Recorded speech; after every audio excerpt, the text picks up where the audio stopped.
Hello and welcome to the lesson about your references for APA style. This corresponds to Chapter 9 of the 7th edition of the APA manual. And this is all about formatting references correctly at the end of a paper. So a couple things you need to know in advance. First, you have to make sure that everything you cite in your paper is included in the reference list with a couple of minor exceptions.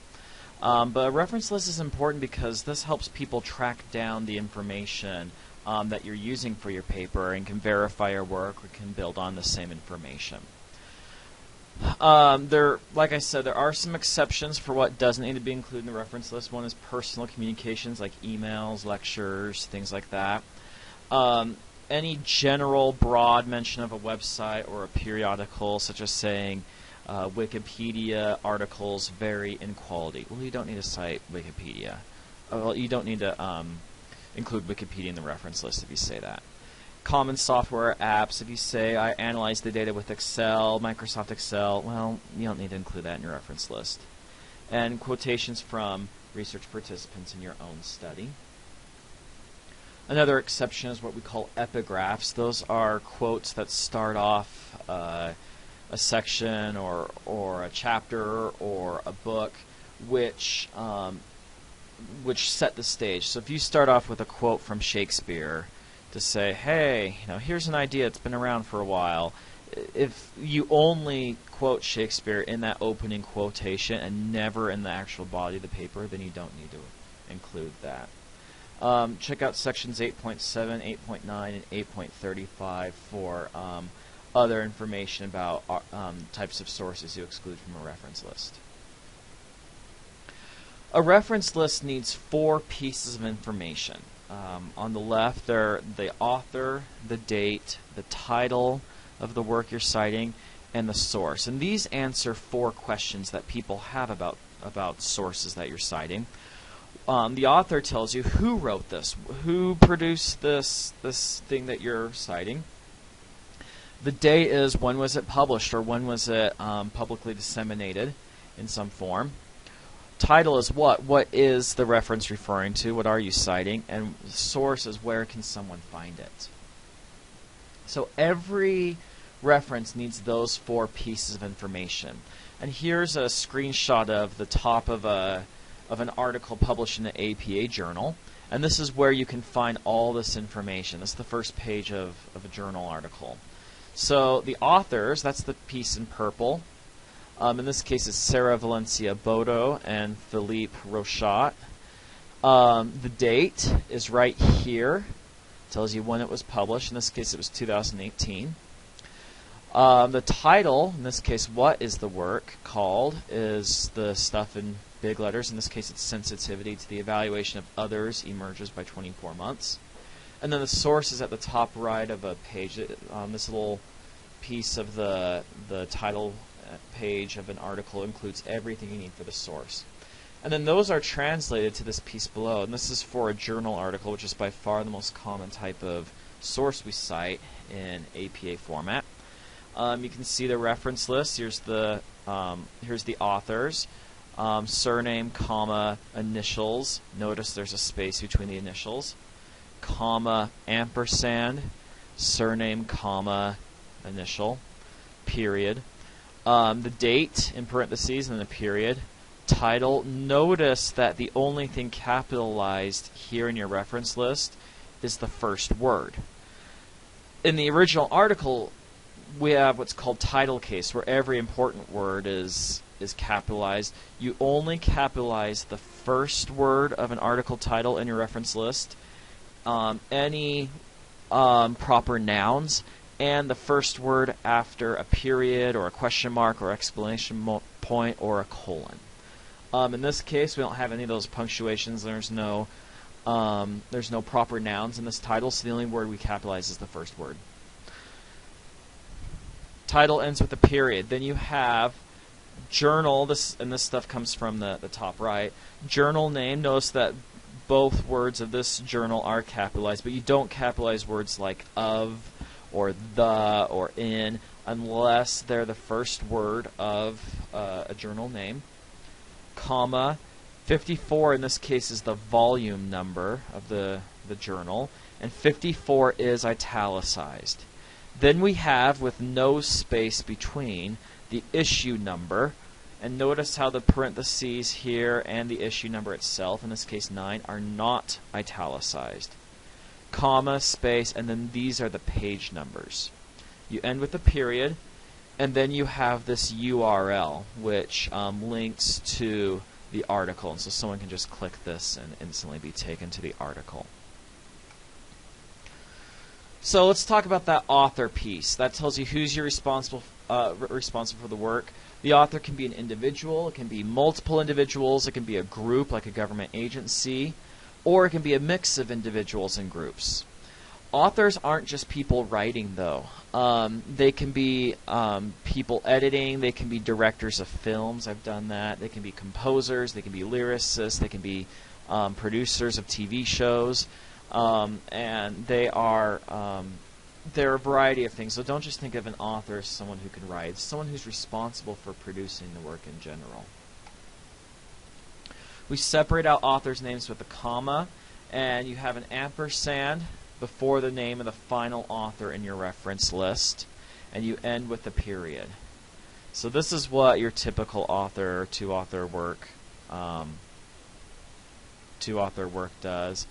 If a work has no author, then you start the reference with the title of the work. Works from organizations like nonprofits or governments, the organization itself is considered an author unless they specify otherwise. You can look for an author for a website and then an About Us or an acknowledgement or a contact page. I don't like to do that, but that's an option. And Section 9.12 of the APA manual gives more information about authorless works. If you have fewer than 21 authors, then you list all of them. And this is a big change from the last APA manual version. And we're getting more and more articles in psychology that have a large number of authors. And so what you do is you list an author's surname, comma, initials, comma, next surname, comma, initials, comma, etc. until you get to that 20th author.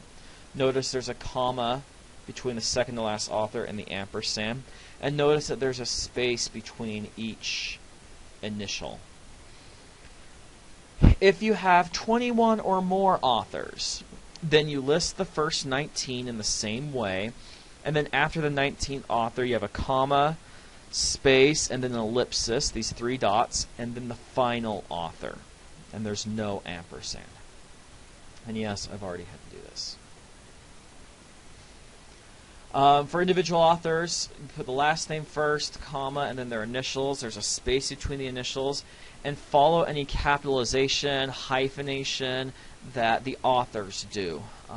So you sometimes get two-part last names or names that have interesting capitalization. You follow what the journal article or the book says is the proper format for the person's name. If you have group authors, in the reference list, you provide the full list of the group. An example would be National Institute of Mental Health.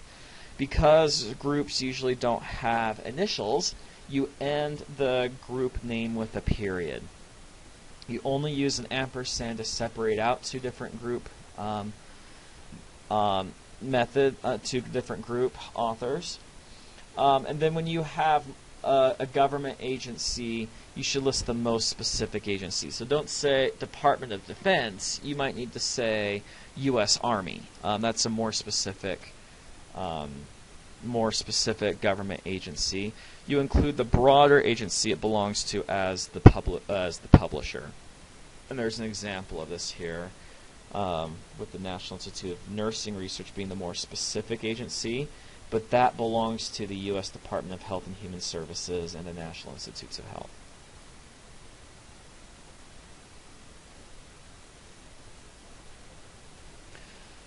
Not all authors are writers, like I said. Sometimes authors have specific roles in their production of the work, editors, narrators, and translators are examples of those.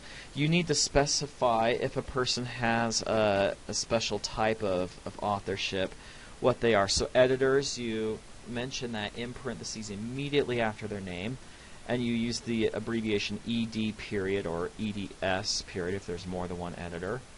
Writers and directors, producers of TV shows and films, same thing. Narrators, translators, you also put that in parentheses after their name. Interesting fact: if you're translating, if you're citing someone whose whose author role is one of these specialized roles, then if it's a translator, narrator, or something like that, then you put that as part of their surname in an in-text citation. So you would say something like, for this editor, Wong, comma, 2010 editor.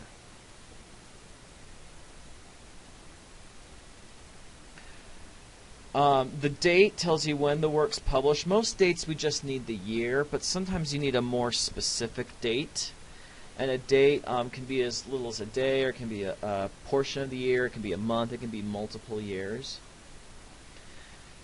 Generally we put in the reference list the date, and then after the parentheses a period. And you put the year first, followed by the portion of the year if your date's less than a year. Some works don't have a publication date. Use the abbreviation N period, D period. Notice that there's no space between those. And when you alphabetize, N period, D period precedes any dated works from the same author. Sometimes you don't know the exact date something was published. This is true for older works. And so you would use circa, CA period, and then a space as the date. And then if article's been or a book's been accepted for publication but it's not yet published, you use the words in press in place of the date. Like I said, for most dates you only use the year. For journal articles, books, edited book chapters, reports, films, and you've seen that format before: author, name, and then the date in parentheses immediately afterwards. But there's some types of works that need a more specific date, like newspaper, magazine articles, blog posts, YouTube videos, social media posts. And in that case, you still put the author's name first, and then you put the date in the format that I showed you back at this slide. And notice there's a comma and then a space and then the rest of the year. And you want the most specific date possible.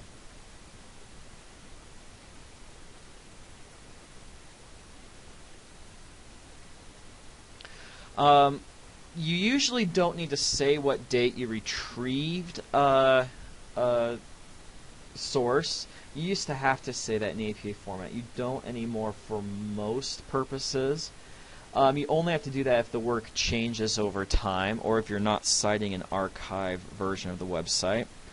And so you do this with articles from databases that are updated periodically, updated social media profile pages, things like online dictionaries. And this is the format after you have the broader title of the work. You then say retrieved, and then you give the date in normal format, so not year, date, but you actually say month, day, comma, year, and then another comma, and then from, and then you have the URL. How about titles? The title is the name of the work or a description of it. There's titles that stand alone. These are books, reports, dissertations, data sets, computer software, mobile apps, films and YouTube videos, social media posts, entire TV series, and web pages and websites. Works that are part of a larger whole, though, do not stand alone. These are journal articles, because they're published in journals, magazine articles, newspaper articles, blog posts, edited book chapters, dictionary encyclopedia entries, songs, and TV or podcast episodes. For works that stand alone, you capitalize in what's called italicized case. That's the case I already told you, where it's the first word plus anything after a period or colon, like a subtitle, and then proper nouns. So an example of this is Daniel Kahneman's book, Thinking Fast and Slow. You don't capitalize the F and the S, even though they're capitalized in the cover of the book. If a work is part of a great... Oh, and if the work stands alone, then you italicize the title also. If the work is part of a larger work, such as a journal article that's published in a journal, then same capitalizing rule, but you don't italicize. You only italicize the larger work, the journal title, the book title that the chapter's in, the series title for the TV show, etc. Sometimes there's an edition number or a volume number for the book you're reading, or if a report, this is especially true for government reports, if a report is numbered, you place that number in parentheses after the title, but you'd never italicize that. And you can see examples here. Here's an example of a second edition of a book. And if you need to put two pieces of information in the same set of parentheses, you separate them with a comma and a space. For books, you put edition first and then volume. Sometimes you need to describe what it is you're citing. There's examples of what you need to describe here: songs, tweets, data sets, dissertations, master's theses. You put that in brackets after the after the work title, but before a parenthesis. And so you see this here. Why you should make useless things. You put in brackets immediately afterwards that it's a video, and then a period. You capitalize the first letter of the description, but no other words. Although notice that PowerPoint has the P in there in the middle, capitalized, because it's a proper name of a computer program like that. There's other works that need brackets, or that it's best to do it for, like a comment on a blog post, specifying that something's an editorial, or the audiobook version, or the ebook version that you consulted. Book reviews are also like that. So there's a wide variety of things that you might give the brackets to. And then source, you need to say where to find the work. If the work can stand alone, then you need the work's publisher, or the database or archive it's in, social media site, the website, plus any DOI or URL. A DOI stands for Digital Object Identifier.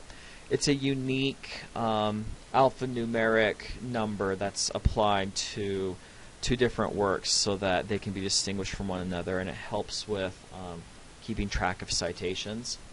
If a work is part of a larger whole, then you need the information about the larger whole, like the journal or the edited book title or the TV series, plus any DOI or URL that's there. If there's not a source, then you need to cite it as personal communication, but that doesn't go in the reference list.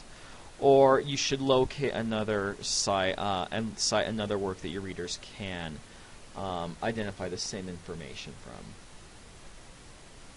So here's an example of a work that stands alone. This is, again, a book title. We have the author's name, date, title, and then this right here, Farrar, Straus, and Giroux, that's the publisher title. And so you use the standard font. It's not italicized, it's not bold, and you use the standard capitalization procedure for titles and things like that. Although this is a company, it's a proper noun.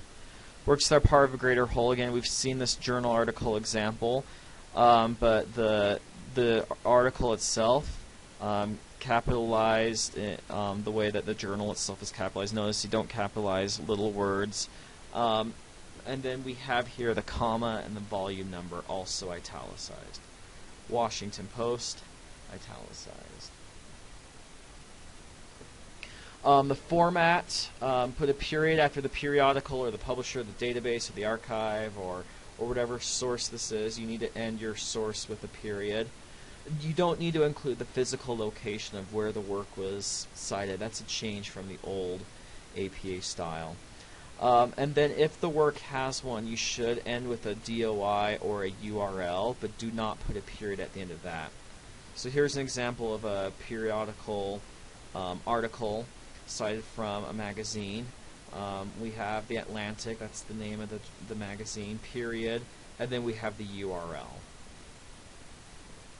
If the author and the publisher are the same, which happens especially with group authorship, then don't even put the publisher name in the source part. Then you need the DOI or the URL. DOIs are preferable whenever possible, especially because those are stable links that never change, whereas URLs may. And even if you didn't consult a digital version, you should include the DOI. So you may have to look up to see whether that book you consulted has a DOI. If there is no DOI, then prefer the URL. If it doesn't have either, then don't include either the DOI or URL in the reference, because there is one. No, there is not one. DOIs and URLs should be presented as hyperlinks. So that means they should always start with HTTP : or HTTPS : and then we used to write DOI : for our DOIs in AP style. We don't do that anymore.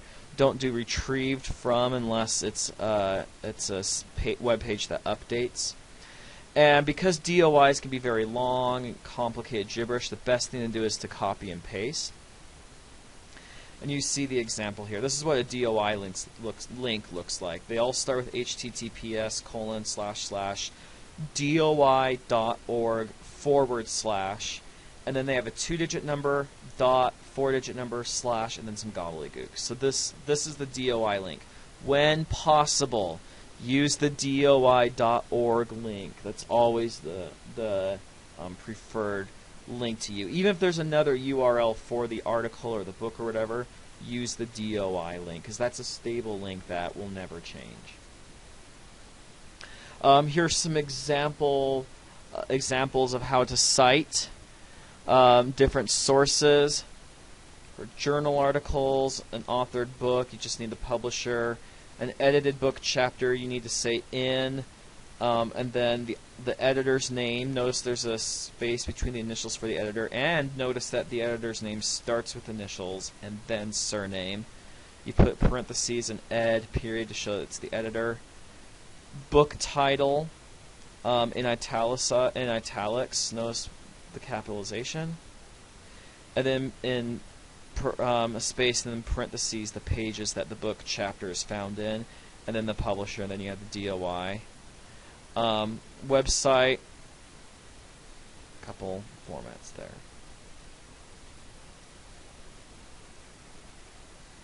Now that you have your reference list, a couple things you need to know about formatting. You should start your reference list on a new page after your text and before any tables you may put in your paper. You don't have tables in most papers as an undergrad, but the reference list should start over on a new page.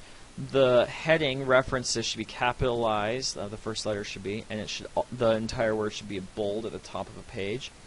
Your entire reference list should be double spaced, and you should alphabetize your reference entries by the last name of the first author. If there are no authors, then you're using the title to serve in the place as the author, and you alphabetize the title for that work in with the authors of the other works. There should be a hanging indent.